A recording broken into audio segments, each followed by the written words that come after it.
9 News Mornings at 7 a.m. starts right now.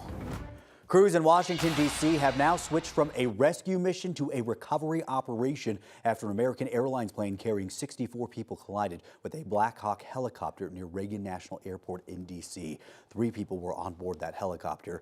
Nearly 30 bodies have been found so far, 27 from the plane and 1 from the helicopter. Officials believe that there are no survivors in this crash. Thanks for joining us, everyone. I'm Jordan Chavez. And I'm Corey Rose. We now know more than 300 crew members are on scene helping with recovery efforts. 9 News reporter Courtney Yoon joins us live from Denver International Airport. And Courtney, right now we don't know what caused this collision. That's right, Corey and Jordan. It's unclear what caused this crash, but we are learning more about the moments leading up to it. Now, officials are telling us this rescue operation has turned into a recovery mission as they believe there are no survivors. The 2 aircrafts crashed into the Potomac River where a massive recovery operation is underway. The D.C. mayor held a press conference this morning where we learned more about what happened. American Airlines Flight 5342 was inbound to Reagan National Airport from Wichita, Kansas at an altitude of about 400 feet and a speed of about 140 miles per hour when it suffered a rapid loss of altitude over the Potomac River, according to data from its radio transponder. The jet was carrying 64 people. That aircraft and a U.S. Army Black Hawk helicopter collided in midair before 9 p.m. Eastern time last night. A U.S. Army official says 3 soldiers were on board the helicopter.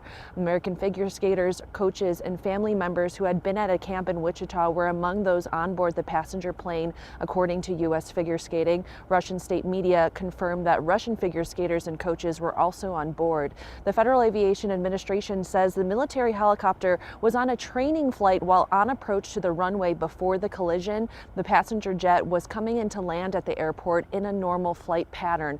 Right now, there are still a lot of questions about how the crash happened. It collided with a military aircraft on an otherwise normal approach. And at this time, we don't know why the military aircraft came into the path of the PSA aircraft. Reagan National Airport will be closed until at least 11 a.m. Eastern time today, and we'll be sure to bring you any updates on this developing story on air and online on 9 News. Live at Denver International Airport, Courtney Yoon, 9 News. All right, Courtney, thank you. We're also following breaking news overnight in Aurora. Police there are investigating a deadly crash involving a semi. That's right. That crash happened on East 32nd and Airport Boulevard. That's where 9 News reporter Jaleesa Irizarry is this morning with what we know right now. Jaleesa, good morning. Good morning, Corey and Jordan. Now, this crash happened several hours ago, but this intersection is expected to be closed for a long time as police continue to investigate. The semi that was involved in this crash has actually left the scene now, and the coroner's office just arrived to remove the body from the car. But this crash scene spans the entire intersection, really. You can see debris from the middle of the intersection to several yards south of it. Now, police tell us a man driving southbound on Airport Boulevard hit the semi that was headed northbound, attempting to turn onto East 32nd. Police say the driver of that car did die on scene, and they believe that speed may have been a factor in this crash. They say the driver of the semi was not injured in this crash, but again, they are continuing to investigate this. You can see as the sun comes up, all of this debris scattered about on every single lane of this roadway. So if you do use this roadway for your commute, you may want to find an alternate route. Brianna Fernandez will have more on that. Brianna?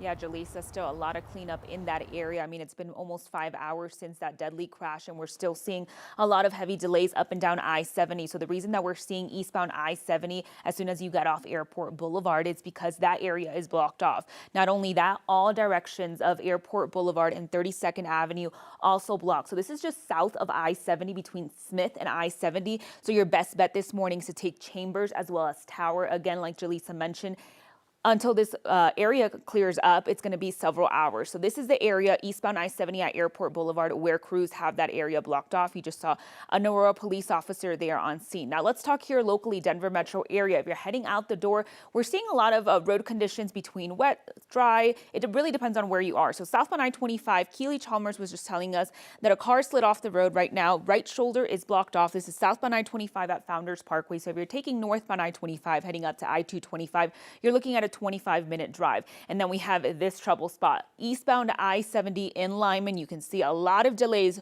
for those taking eastbound. Right now, eastbound is shut down. I do want to show you why. If we switch things over to our CDOT camera, it's because of this semi. You can't even see the lanes in front of you.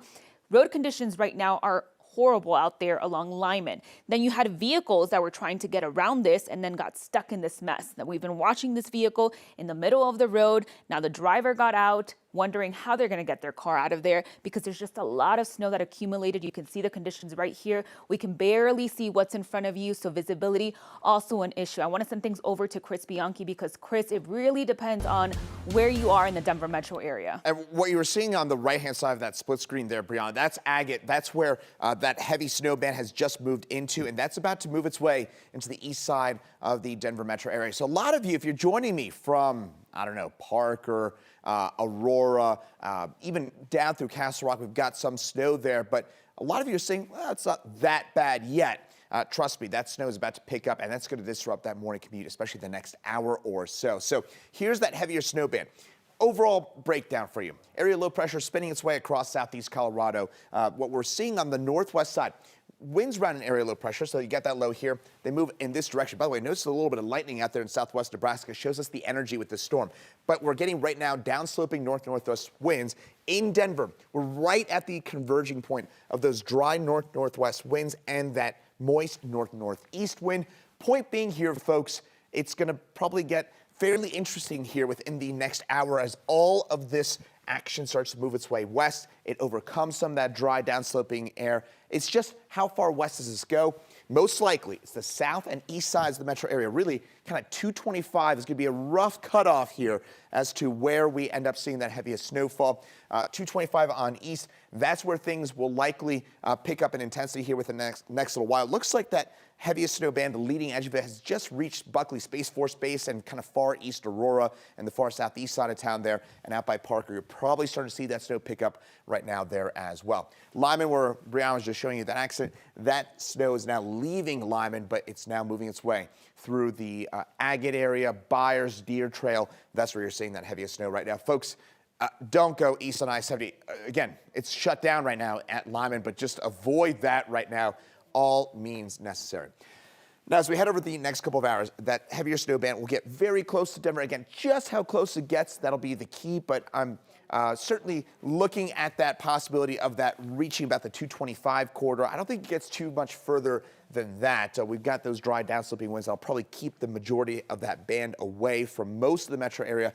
That snow winds down later on this afternoon and early this evening out across the eastern plains. Right now, we're right at 32 in Denver. That's why we're probably seeing a few sleet pellets mix their way in today. 44 degrees, mostly cloudy skies. And overall, those impacts 3 to 6 inches of snow. And one of those areas that is most likely to see the worst impacts from this will be Castle Rock. And that's where our very own Keely Chalmers is right now. And Keely, what are you seeing out on the roadways right now there across the South Metro?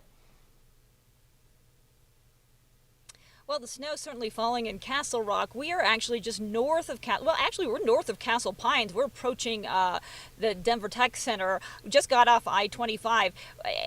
And the reason why is it was snowing in Castle Rock. No question, even south of Castle Rock, I-25 was covered in snow, certainly slick. Here, I want to show you the roadways. We are, again, just south of the Denver Tech Center. This is Ridgegate Parkway that we just got off on.